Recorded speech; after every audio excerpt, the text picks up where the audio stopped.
जय हिंद साथियों। बिहार की राजनीति पल पल करवट बदल रही है। जदयू के सीनियर लीडर वशिष्ठ नारायण सिंह से उपेंद्र कुशवाहा की मुलाकात के बाद उनकी नीतीश कुमार से मिलने की तस्वीर वायरल है।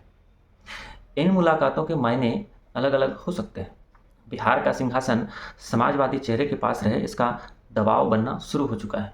आप जानते हैं कि बिहार की राजनीति करने के लिए राज्यसभा इंपॉर्टेंट नहीं है, विधायक और जातीय समीकरण इंपॉर्टेंट। पूरे बिहार में दलित, महादलित, पिछड़े, अति पिछड़े समाज नीतीश कुमार के इस निर्णय से अचंभित है, शॉक्ड है। आखिर अच्छा भला मुख्यमंत्री बना व्यक्ति राज्यसभा जाने की इच्छा क्यों पालेगा, जैसे कोई कलेक्टर दरोगा का फॉर्म भरने जा रहा हो। खैर कोई बात नहीं, पर्दे के पीछे की इस ओछी राजनीति का खुलासा आने वाले नए वीडियो में हम जल्दी करेंगे। अभी वर्तमान राजनीतिक परिस्थितियों पर चर्चा करते हैं। तो बिहार की राजनीति के पिछले 35 सालों के इतिहास में ऐसा कभी नहीं हुआ कि भाजपा को बिहार की राजनीति में हावी होने दिया गया। यह अंडरस्टैंडिंग नीतीश कुमार और लालू यादव अक्सर दिखाते रहे। बिहार में बनी इन परिस्थितियों में बेशक लालू यादव भी अपने बेटे तेजस्वी यादव के भविष्य को लेकर चिंतित होंगे। यह बात सबके जहन में है कि भाजपा की विस्तारवादी नीतियां तानाशाह हिटलर और मुसोलिनी के जैसी हैं। महाराष्ट्र में सबने देखा कि कैसे शिवसेना को तोड़ा गया, शरद पवार की पार्टी राकापा को तोड़ दिया गया। भाजपा की इसी फूट डालो शासन करो की नीतियों से आज बिहार रूबरू हो रहा है। बिहार की राजनीति की तासीर है कि उसमें भाजपा कभी फिट बैठ ही नहीं पाई, यह सच है, वरना उसे इस तरीके से सत्ता का अतिक्रमण नहीं करना पड़ता।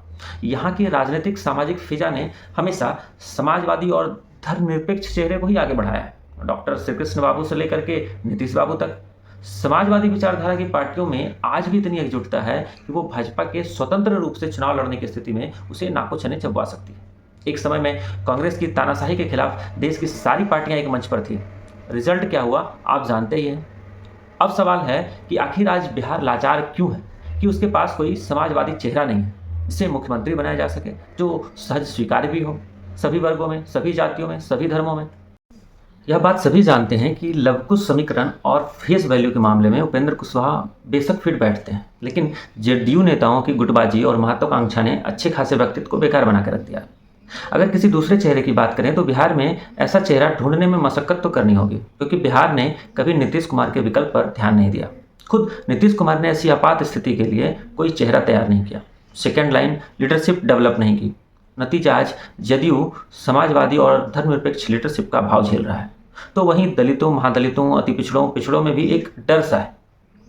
दूसरी तरफ भाजपा के व्यवहार से अन्य क्षेत्रीय पार्टियों में भी डर है। स्वाभाविक सी बात है, क्योंकि भाजपा का इतिहास रहा है कि उसने जिस थाली में खाया उसी में छेद किया है।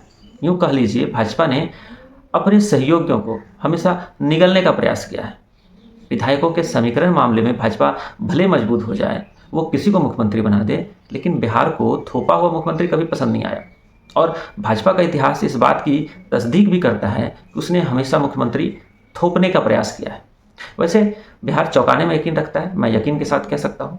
भाजपा की तरफ से जो भी मुख्यमंत्री बनेगा वो एक बार के लिए ही संभव है। दोबारा उसे मुख्यमंत्री बनाने के लिए, रिपीट करने के लिए जनता के बीच से चुन करके ही आना होगा कि भाई वो मुख्यमंत्री पद का उम्मीदवार है, वरना बिहार चौंकाने के लिए तैयार बैठा है।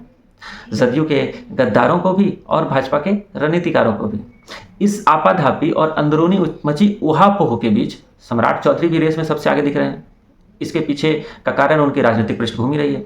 लवकुश चेहरे होने के साथ साथ समता पार्टी, राजद, जदयू से होते हुए भाजपा में प्रदेश अध्यक्ष तक का उनका अनुभव शानदार रहा है और यही मजबूत दावेदारी उनकी प्रस्तुत करता है। अब यह भाजपा पर निर्भर है कि भाजपा किसे मौका देती है, क्योंकि चाबी उसके हाथ में।